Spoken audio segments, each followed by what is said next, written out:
I'll show you how to reset settings on Android. This can help if your phone settings have changed and you want to restore network, app, or system settings without fully wiping your phone. First, open the Settings app. Scroll down and tap System. On some phones, this may be called General Management. Now tap Reset Options. Here you may see options like Reset Wi-Fi, Mobile and Bluetooth, Reset App Preferences, or Reset All Settings. Choose the option that matches what you want to fix. If your Wi-Fi or Bluetooth is not working, choose the Network Reset option. If app permissions or disabled apps are causing problems, choose Reset App Preferences. Read the warning message carefully before continuing.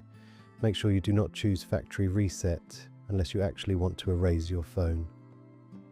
When you are ready, tap Reset Settings. You may need to enter your PIN or screen lock. Once the reset is complete, restart your phone and check if the problem is fixed. And that's it. You've now reset settings on Android without doing a full factory reset.